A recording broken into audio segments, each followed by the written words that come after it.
오늘 시편 42편 말씀은 굉장히 유명한 시편입니다. 이게 다른 것보다도 이 시편의 이 말씀을 가지고 많은 사람들이 묵상을 하고 또 이 시편이 찬양으로 원래 이스라엘 백성들에게 불려졌던 그러한 것인데 오늘날 이 시대에도 이것을 곡을 붙여서 얼마나 많이 부르는지 모릅니다. 교향악으로도 이것이 나와 있고요. 또 우리가 잘 아는 찬양 중에 목마른 사슴 이런 찬양도 있고 또 우리가 잘 부르진 않지만 사슴이 시냇 물을 찾기에 굉장히 이 시편 42편의 말씀을 가지고 얼마나 많은 찬양이 불려졌는지 모릅니다. 왜냐하면 이 시편 42편의 말씀이 우리의 그러한 삶과 연관되어져 있는 경우가 너무나 많기 때문이죠. 이게 우리가 이러한 시편 42편의 말씀을 보면서 제가 이 말씀을 준비하면서도 봤지만 우리의 영혼에 어두운 밤이 왔을 때에 치료제와 같은 그러한 시편이 바로 이 시편 42편의 말씀이다라고 고백하였던 그러한 우리의 믿음의 선배들도 있었음을 제가 보았습니다. 우리의 영혼의 치료제와도 같은 시편. 왜 그렇겠습니까? 우리 오늘 시편 말씀을 보게 되면 어려움 가운데 있고 고난 가운데에서 그 마음에 갈증이 있지만 그것을 채워주시는 분이 하나님이다라는 것을 발견하기 때문입니다. 오늘 시편 42편 1절의 말씀 보게 되면 우리가 잘 아는 말씀이죠. 하나님이여 사슴이 시냇물을 찾기에 갈급함 같이 내 영혼이 주를 찾기에 갈급하니이다. 이스라엘 백성이 출애굽을 하고 나서 제일 먼저 하나님께 대하여서 불평과 원망을 하였던 첫 번째 것이 바로 목마름이었습니다. 갈급함에 대하여서 이 갈급함의 문제는 인간이 해결을 할 수 없습니다. 우리가 단 몇 시간만 물을 안 마셔도 하루만 물을 안 마셔도 우리가 도저히 참을 수가 없는 것이 바로 이 갈증 아닙니까? 사슴이 시냇물을 찾기에 갈급함 같이 지금도 이스라엘의 엔게디라고 하는 곳에 가게 되면 얼마나 많은 사슴이 있는지 모릅니다. 정말 그곳에 가게 되면 수십 수백 마리의 그러한 사슴들이 있는데 그곳에 이렇게 많이 모이는 이유는 다른 것이 아닙니다. 그 유대 광야에서 물을 마실 수 있는 곳이 바로 그것밖에 없기 때문입니다. 사슴물이 시냇물을 찾기에 갈급함 같이.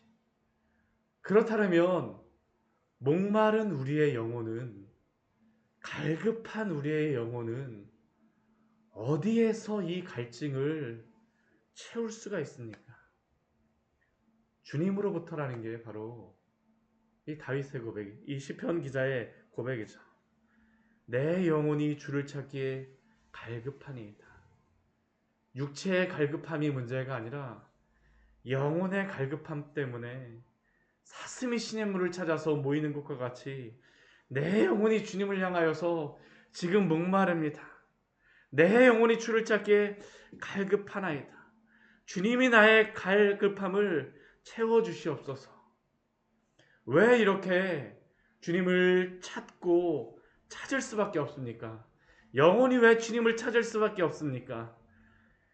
살아계신 하나님이시기 때문입니다. 우리 2절 말씀에 그렇게 고백을 하죠. 내 영혼이 하나님 곧 살아계시는 하나님을 갈망하나니. 살아계시는 하나님께로부터만 내 영혼이 살아날 수 있음을 알기 때문에 하나님을 갈망하는 것입니다. 이것은 하나님으로 인하여서 그 영혼의 갈증을 채워본 사람들만이 가지는 그러한 갈증이죠. 이거는 단순히 종교 생활을 한다고 하여서 우리가 그것을 경험할 수 있는 것이 아닙니다. 그냥 단순히 교회만 왔다 갔다 한다고 해서 이 갈증이 생기는 것이 아니에요. 오히려 하나님에 대해서 깊이 알았던 경험하였던 그러한 성도만이 하나님이 그 갈증을 채워주시는 것을 알았던 성도만이 하나님에 대해서 더 갈증을 느끼죠.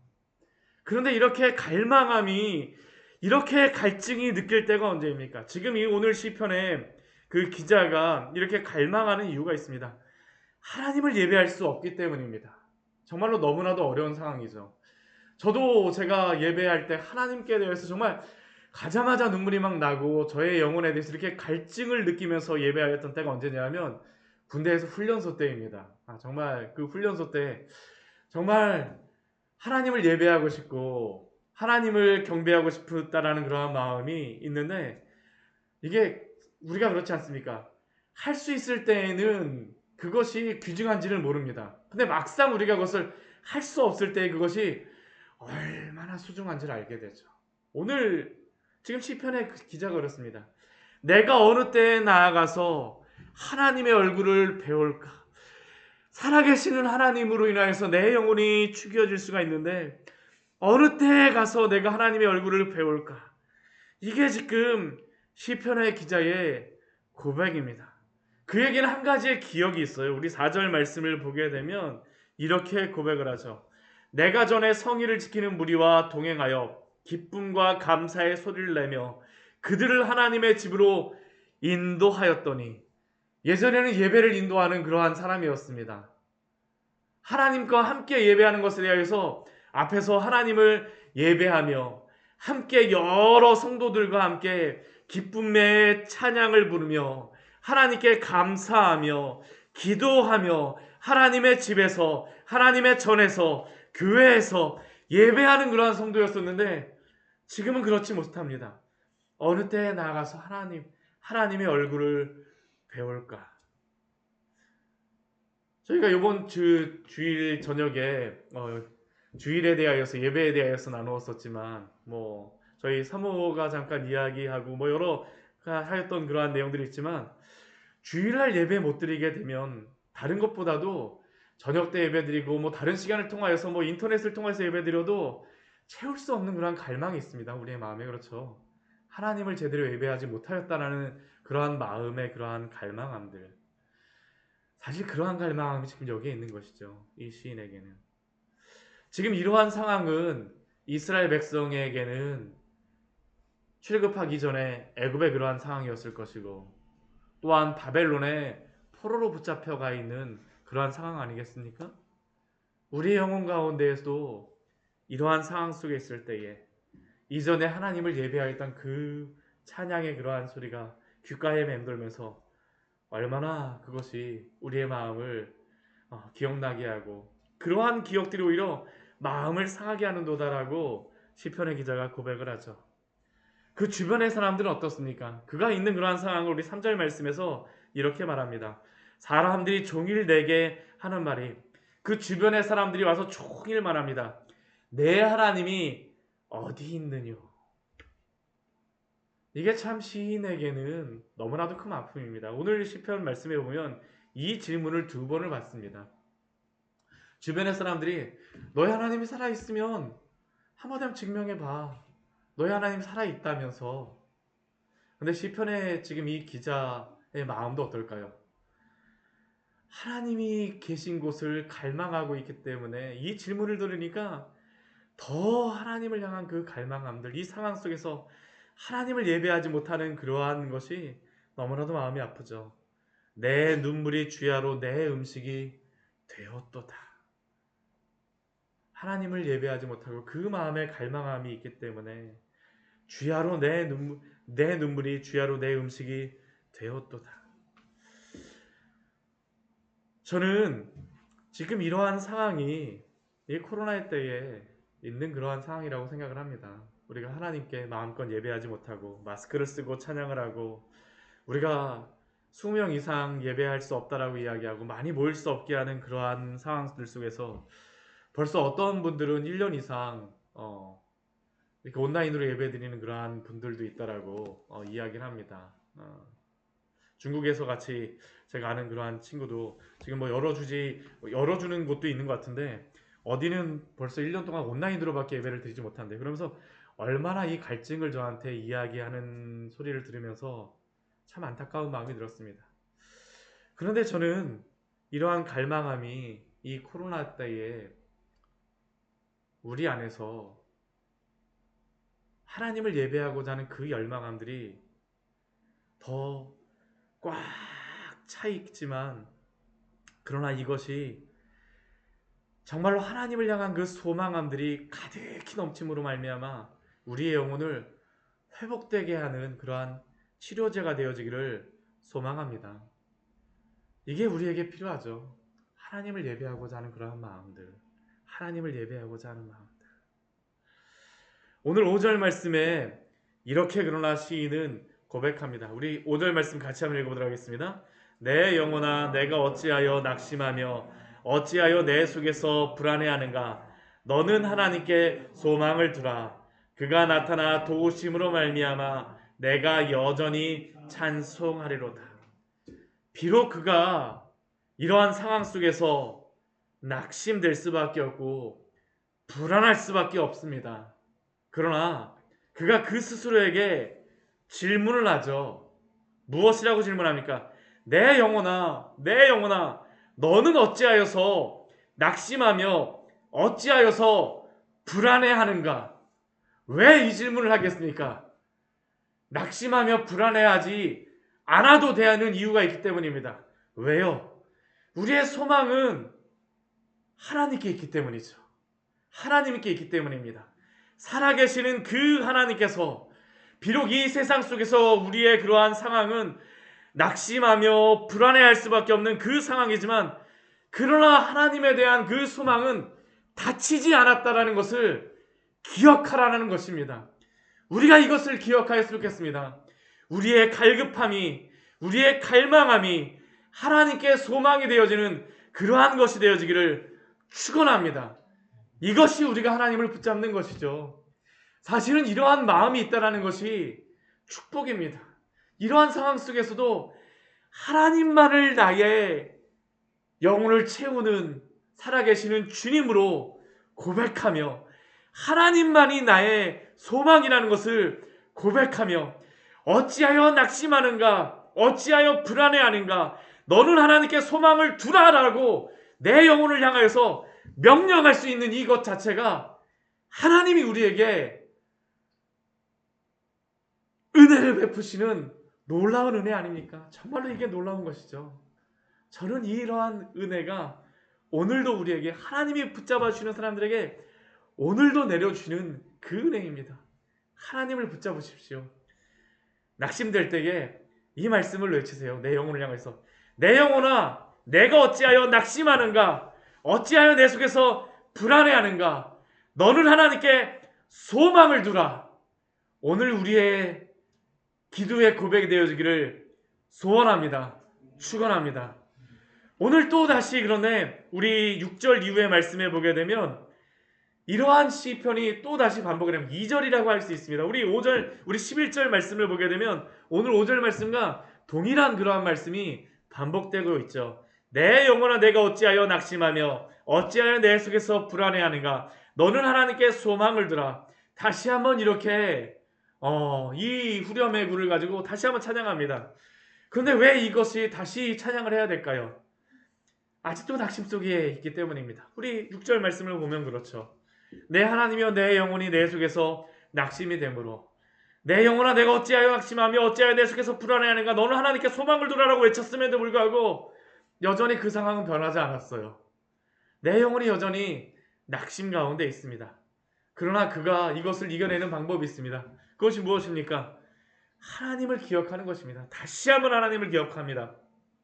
우리 6절 후반절 말씀해 보면 그렇죠. 내가 요단 땅과 헤르몬과 미살산에서 주를 기억하나이다. 여기 요단 땅은 요단의 동편 땅입니다. 예루살렘에서 멀리 동쪽에 있는 그러한 끝이라고 할 수 있고요. 헤르몬은 예루살렘에서 가장 남쪽에 있는 이스라엘의 가장 북쪽에 있는 땅이죠. 가장 북쪽에 있는 곳입니다. 그러니까 지금 미살산은 어딘지 분명하진 않지만 그러나 이것을 통해서 알 수 있는 것은 있습니다. 하나님을 예배하였던 그 성전에서부터 떨어져 있는 상황이라는 것이죠.